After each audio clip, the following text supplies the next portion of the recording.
What should a foreigner avoid while visiting the United States?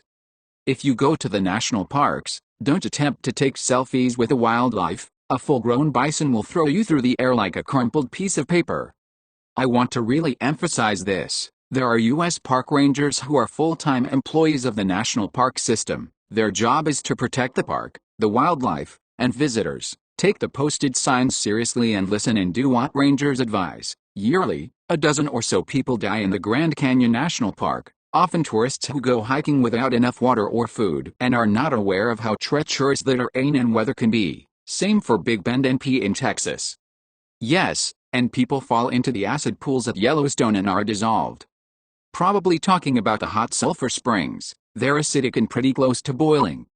Also, stay on the trails. Most parks are big, but some are so big and desolated that chances to finding anyone are slim. People from densely populated countries can't imagine how empty most of America is.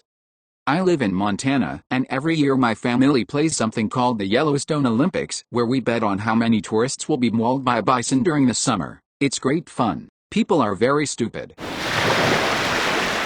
If you are visiting a more rural area, like Montana where I live, don't underestimate the ruralness. You might not be able to get a hotel in a small town, and there are plenty of places where there aren't any hotels or accommodations. You can take highway and run out of gas because there aren't any gas stations for 70 miles. Also, if it is a dirt road, and there are a lot of them in the rural US, don't ever assume that you will have cell GPS reception or that the dirt road goes anywhere besides 50 miles into the mountains where you can get stuck or break down. It's hard to conceptualize for people who live in more populated areas. Your best bet is to plan ahead and read reviews. It is absolutely worth it to visit areas where there is wilderness. That is why I live here. That being said, it's dangerous in a different way than visiting a city. Damn, as an American city dweller, you made me scared of Montana. Look up the Death Valley Germans if you want to further fear the death trap that is our country. Goddamn, my countrymen will really try to hike anywhere. The poor children. One of the established theories is actually that they were trying to take a shortcut because they were short on cash and didn't want to have to book a different flight. Not being from the area, they didn't realize that just because a road is technically on a map doesn't mean it is maintained, and were driving a minivan on what was essentially a sandpit. Incredibly sad, but a lot of the people who worked to find the remains believe they had not intentionally gone out to hike, but rather become stuck with no means of contacting rescue. Expanding on your comment, the search and rescue specialist who found their remains speculated that they were making for the boundary of the China Lake Naval Weapons Installation, where they thought they would find a patrolled perimeter and rescue, as would be the case in Germany. They didn't understand that the boundary is just a line on a map in an enormous wilderness, with only certain small portions of the installation being actively guarded. If they understood the gravity of their situation when their car got stuck, they could have hiked 4 miles back the way they came and at least had water and shelter in an unmanned ranger station. Instead, they were walking from nowhere to nowhere. As someone who has kids and sometimes hikes in remote-ish areas, their story really got to me. When you read the whole story, it's much easier to see how they could have made seemingly reasonable decisions based on faulty assumptions. I can't imagine the heartbreak and despair they must have felt at the end. I've lived in New Jersey my entire life, but I've always been an outdoors person, and I went to Montana, Wyoming last year on a week-long trip. Went as far north as Glacier and as far south as the Grand Tetons. As soon as I landed in Bozeman, I immediately took note of how few gas stations there were in the city with an airport, and quickly put together that there would probably be long stretches without any gas stations. Anytime my tank went down to 1/4 or 1/2, I would immediately pull off and begin going to the nearest gas station. Almost ran dry all the way up to the east side of Glacier, but made it to a gas station with 15 estimated miles to spare. One thing I will absolutely credit you guys with, besides the natural beauty of the landscape, is that you fuckers up there can drive. I say that as someone from Jersey where we literally state that nobody else knows how to drive. I was getting passed on one-lane mountain roads by soccer moms in regular old SUVs. I was doing like 75 through a windy road that had no street lights, and I was driving as fast as I could see with high beams, and I got blown past by a RAV4 going like 15 to 20 miles per hour faster than I was. You guys can boogie on those roads and you have my respect. There's also a reminder about driving like that. It's all those crosses on the sides of the roads. Yet, as a joke to the girlfriend at the time, I said, wow, Christians must be really bad drivers because every 1/2 mile you see a cross. In some places, you see like 5 of them on the same post.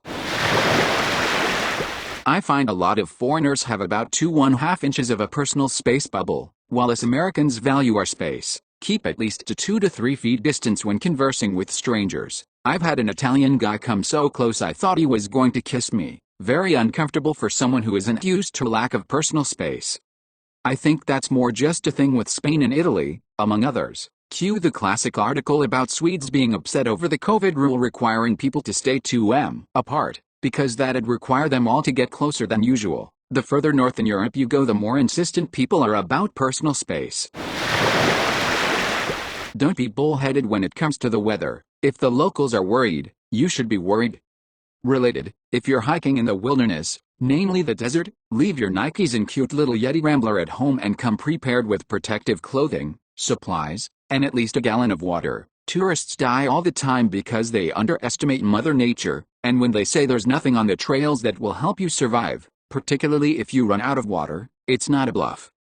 If you're in Florida, if the locals are not worried, you should be worried. If they start talking about hurricane parties, you should turn on your weather tracking app and figure out your evacuation plan. Can confirm, in Florida, hurricane coming, not worried. Driving from New York to LA. In theory you could make it in 3 to 4 days if you cut out the stops and swapped drivers a lot. I can't think of a worse way to spend 4 days of a vacation. We had an exchange student from France staying with us, New York one day. We saw her with a map of the US, said she was going to take a bus to California because she had heard so much about it on television we had to sit down and explain it was going to take a week, each way. Yep, I lived in France for a long time and took the bus everywhere on a 10-hour ride. There you could easily cross 3 countries. Americans tend to value their personal space much more than a lot of more crowded countries, so you might unintentionally weird people out by being too close. As far as safety, I feel like the sense of what's dangerous is pretty universal. Can't think of anything in the US that's dangerous that a foreigner wouldn't be able to pick up on. I think trespassing is a big one. Where I grew up in Europe I would regularly walk across people's property, but in the US take the trespasser will be shot signs serious, especially in states like Texas. The US is a weird study in contrasts with the whole open spaces thing. While much of Europe has a concept of public use of private property for limited recreation, a big part of that is because there is very little actual public property. The US has massive swaths of property literally don't actually belong to anyone. You get more access and recreational options in those places than you do most anywhere in Europe, but you have to be very mindful of where you actually are. Avoid talking about politics and religion. Taking weed across state lines. It's not legal everywhere. Criticizing the US too much? We know what's wrong with our country. Little fun fact I learned living near Orlando International for a couple years, it's not uncommon to just get free weed from people about to fly out. Happened to me about 4 times in 5 years just from going to Wawa for lunch. Same when we visit Vegas. The first time it happened, I didn't know what to do. Everything in my brain is saying cop, but then it was like, oh yeah, it's legal. Yep, and there's nothing more annoying than someone who has been somewhere for 5 minutes lecture you on the shortcomings of where you live. I experience it within the US, too. I'll visit the in-laws town on the Jersey Shore, which is effectively 99% white and very Italian, and I'll hear passive-aggressive comments from people making fun of Southern accents, which is rich coming from New Jersey 13th-generation Italians, or talk about how heckin' racist the South is. All the while, they'll clutch their pearls and stare at the one Mulinayan in the entire zip code who is going to jack my car and take it back to Camden. Yet, the South has obvious problems. But racism is much easier to mask when you live in a homogeneous community and you can project your own racism into other groups of people. Gary, Indiana. If we want to breathe sulfuric acid and get our heads torn off by giant lizards, we can always go to Gary, Indiana. Leela. Even I would never send you to Gary, Indiana, but I am sending you to Omicron Percy 8 inches, Leela Tiranga.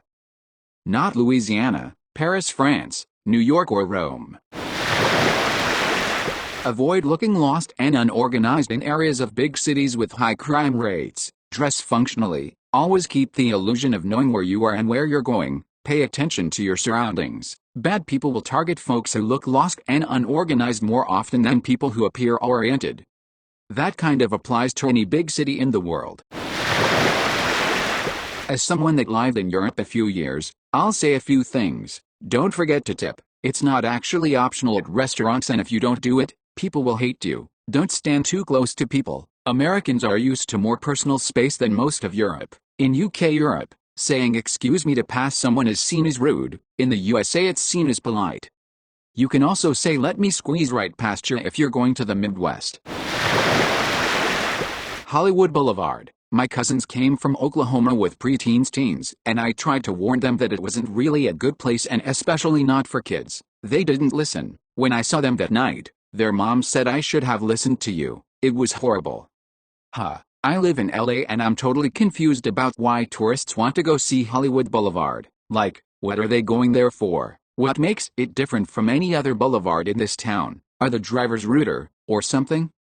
Right? I've lived in Los Angeles nearly 20 years, and there are some truly wonderful things to see and experience here. Very few of them are film, TV, celebrity related. Freaked my southern family right out.